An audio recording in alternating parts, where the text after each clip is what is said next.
બોટાદ જિલ્લાના રાણપુરમાં ફરી એકવાર ખનન માફિયાઓ દ્વારા ગૌમાતાની સમાધિઓ ઉખેડી અને રેતી ચોરી કરી ગયા। રાણપુર તાલુકાના પવિત્ર સુખભાદર ગૌમાતા તથા લીંડીઓ ત્રિવેણી નદીના સંગમમાં પવિત્ર તટ પર વર્ષોથી ગૌમાતાની સમાધિઓ નદીના કાંઠે કરવામાં આવી છે। આ સ્થળ હિન્દુ સમાજની ઊંડી આસ્થા અને ધાર્મિક ભાવનાઓ સાથે જોડાયેલું છે। રેતી માફિયાઓ દ્વારા ગૌમાતાની સમાધિઓ ખોદીને દિવસ અને રાત બેફામ રીતે ગેરકાયદેસર રેતીની ચોરી કરવામાં આવી રહી છે।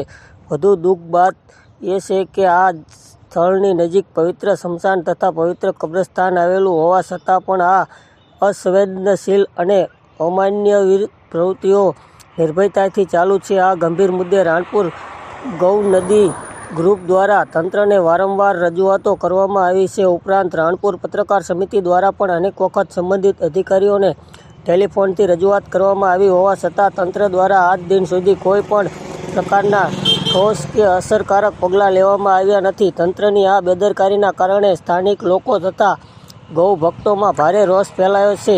જો તાત્કાલિક અસરથી આ ગેરકાયદેસર રેતી ચોરી બંધ કરવામાં નહીં આવે અને ગૌમાતાની સમાધિઓનું રક્ષણ કરવામાં નહીં આવે તો સમગ્ર રાણપુર તરફથી ગાંધી ચિંતિયા માર્ગ પર અનશન પર ઉતરવાની ચીમકી આપવામાં આવી છે, જેની સંપૂર્ણ જવાબદારી તંત્રની રહેશે અને તંત્રને તાત્કાલિક વિનંતી છે કે આ અત્યંત સંવેદનશીલ અને આસ્થાભર મુદ્દે તાત્કાલિક કાર્યવાહી કરી રેતી માફિયાઓ સામે કડક પગલાં લે તથા ગૌમાતાની સમાધિઓની પવિત્રતાનું રક્ષણ કરે। વધુમાં રાણપુરના લોકો દ્વારા જણાવવામાં આવ્યું હતું કે ગુજરાત રાજ્યના મુખ્યમંત્રી શ્રી ભૂપેન્દ્ર પટેલ સાહેબને પણ લેખિતમાં રજૂઆત કરવામાં આવશે અને જવાબદાર અધિકારીઓ સામે પગલાં લેવામાં આવશે। અહેવાલ રોહિત આર જતાપરા। વધારે સમાચાર જોવા માટે અમારી ચેનલને લાઇક, શેર અને સબસ્ક્રાઈબ કરો।